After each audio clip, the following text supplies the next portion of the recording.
Everyone feels comfortable around Silvio due to his people management skills. This allows Silvio to gain information, to have his ear to the street, which is a key trait of his. He always seems to know what's going on and is aware of the backdrop concerning any situation. Remember when Albert and Patsy want to talk shit about Tony off the record? Sil makes an excuse and walks away from the table, reading the room and knowing the two guys need to vent. But as consigliere, these guys can't slag off Tony in front of him and he not report it. What if they say something that Tony needs to hear? And at the same time, he wouldn't want it known that he was part of a public meeting where Tony was getting slammed. So he walks away temporarily. But of course, he'll also be making a mental note about Patsy and Albert.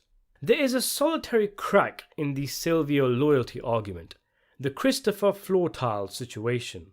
Acting capo Chris, who got the job over the likes of Patsy, goes through a Napoleon complex but is chastised by Tony for allowing theft on the lucrative construction site.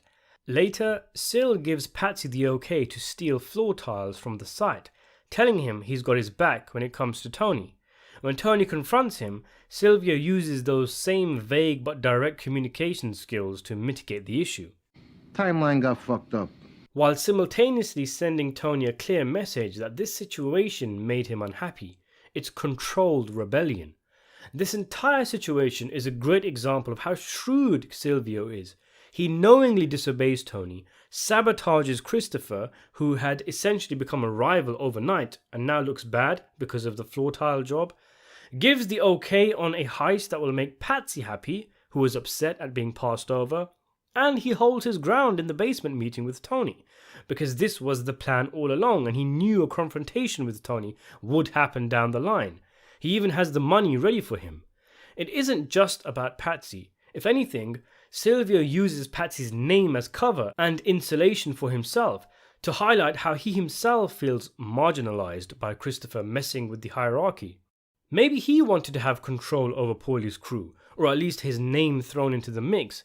At the very least, there's several examples which suggest Silvio doesn't approve of Chris becoming a temporary captain, like the way he announces it, and emphasizing to Chris that the decision comes from Tony alone. It's the one time where Silvio won't let a situation pass him, without him getting the appropriate recognition from the big man, without showing him that he, Silvio, is just as integral to the family as Chris is, and is able to screw things up if he so chooses. Chris is rising through the ranks via nepotism at the expense of not just Patsy but himself. I'm still here, Silvio is saying, and I'm more valuable than Christopher. Sil tests the boundaries to assure himself where he stands with Tony. Tony gets the message, reassures his old friend, money is exchanged, and the case is closed, all done in professional fashion. Plus, the crew would see that Silvio acknowledged what Tony's nepotism for Chris was doing for morale, and he did something about it. Rather than be an example of disloyalty, this situation was actually a very loyal thing to do, putting yourself in harm's way in order to keep a happy shop.